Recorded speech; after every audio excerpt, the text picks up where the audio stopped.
Good evening and welcome. I am Gimba Umar. Tonight, President Buhari again rules out devaluation of the Naira, says his administration's priority is to provide food security for the citizenry.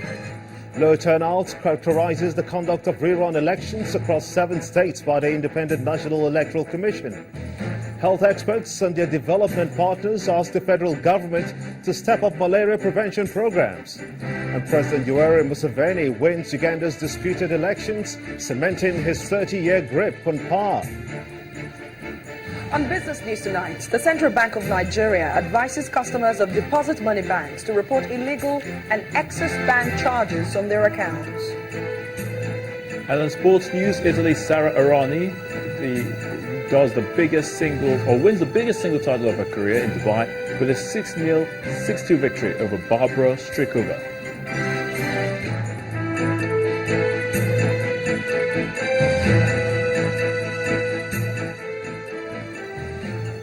We'll begin tonight with President Muhammadu Buhari's return from Egypt, where he participated in the roundtable on investment and growth opportunities in Africa. While in the North African country, the president reiterated his position that he has no intention of devaluing the nation's currency. The president told the participants at the Africa 2016 forum that his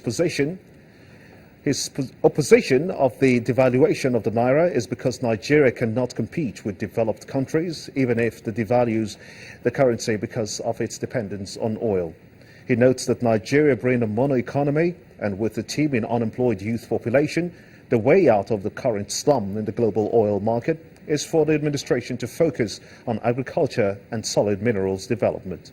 In his words, quote, "We want to be more productive and self-sufficient in food and other basic things such as clothing. For our government, we like to encourage local production and efficiency," end of quote. The president said that those who have developed a taste for foreign luxury goods should continue to pay for them rather than pressure the government to devalue the Naira. The president also told the gathering that his administration has been quite focused on 3 fundamental issues of securing the country, reviving the economy and stamping out corruption since coming into office. Before departing Egypt, President Buhari and his Egyptian host had a bilateral discussion on security, military operations, agriculture and solid minerals development. The chairman of the Nigerian Governors Forum, Governor Abdulaziz Yari, says that by the second quarter of this year, the story of deadly attacks by Boko Haram will be different. Speaking at a meeting with some members of the British Parliament in Abuja, Governor Yari explained that the government and the security operatives are working daily to end insecurity in the country. The governor of Zamfara State added that government wants to end the insurgency so that foreign investment can be boosted in the country. When you go to UK, the only what Nigeria is pronounced known today is about Boko Haram. So Boko Haram day by day is becoming something of the fast, where both our security and our government are determined. By the first quarter or the second quarter of this year, the story will be something different. And that we can achieve. And we have seen the achievement because some of the IDPs are planning to start going back to our respective homes, respective towns by first quarter of this year, inshallah. Insecurity is a global issue that had its own time to be discussed. But in Nigeria, we are working harder to ensure that the peace return and then the investors can come into Nigeria and invest as we have the market. The population, the estimated population of over 160 million. So it's a very big market for everyone to come and put this investment.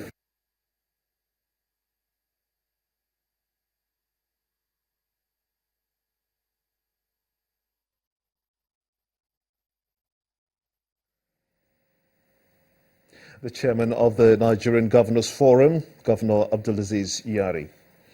Voting has been concluded in the 7 states where INEC held rerun elections into several political offices. Elections were held today in Benue, Kaduna, Nasarawa, Plateau, Niger, Kogi, and Taraba states. Violence was reported in Idabi polling unit in Oketi ward of Otupo local government area of Benue State following a disagreement on where to locate the polling unit. While an agent of the PDP had insisted on using the old polling unit, the APC agent claimed the party had written to INEC to relocate it due to previous irregularities. The postponement of the exercise in Imo State by the Independent National Electoral Commission has not gone down well with the People's Democratic Party in the state. The chairman of the party, Mr. Nnamdi Anyechi, at a press briefing in Owerri, the Imo State capital, condemned the action taken by INEC. We are neither impressed nor amused. While appreciating the desire of INEC to conduct free, fair, transparent election always, we suspect that the Commission may have unwittingly succumbed to intimidation in postponing the election. And INEC publicly told us on 2 occasions that they must use the card reader, that even if the card readers break down, the election will continue the next day, so that we have a free and fair, credible election. And we support INEC. We want to work with INEC to achieve that. Meanwhile, the All Progressives Congress in the state is happy with INEC's decision. The APC chairman in the state, Mr. Ilari Eke, maintained that the APC remains a party to beat in the elections. We don't have authority to shift the election because we are not INEC. But INEC is a neutral body. They are the umpire of this election. So if they see that there is reason for them to shift it because of people's complaints, it's in order. After all, other political parties, apart from my own party, they succumb to the argument that the election be shifted. And in Benue State, violence was reported in Idabi polling unit, Okete ward of Otupo local government area of the state, following a disagreement on where to locate the polling unit. What happened was that they put the polling unit right inside the compound of the then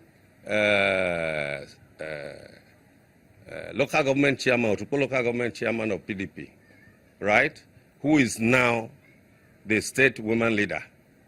And they put the polling unit right inside the compound. And they used to do whatever they needed to do. Apart from that incident, both candidates in the election praised the electorate for turning out en masse for the exercise. As you can see, the place is very peaceful. This is my polling unit. And across other polling units in Obadibo here, to a considerable extent, we can say the process is free and fair.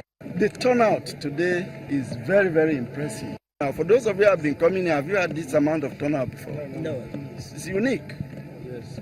And in neighboring Kogi State, the reverse is the case, as the exercise recorded a low turnout of voters. Although election materials and electoral officers arrived at the polling units as early as 8 a.m., accreditation and voting did not commence until 9 a.m. because there were no party agents and security operatives on ground. While accreditation and voting went on simultaneously in all the polling units visited, there was no restriction of movement. In Karowuru ward in Adavi, a group of thugs disrupted the exercise, while some election materials were destroyed due to the absence of security operatives. We were just making registration. Somebody was even casting a vote when we saw people running towards this end. And we too started running. They are shouting, speaking the dialect that they want us to die if you don't drop the.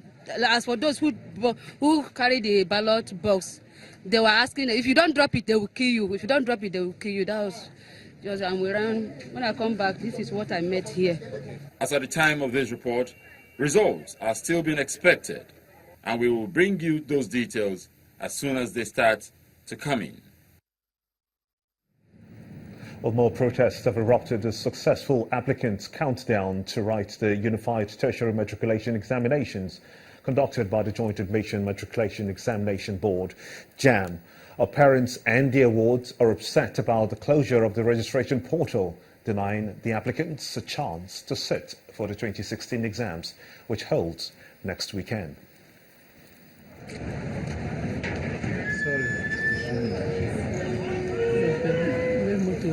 it started quietly as they got out of the bus. Within minutes, a cry for help by these JAMB applicants filled the air.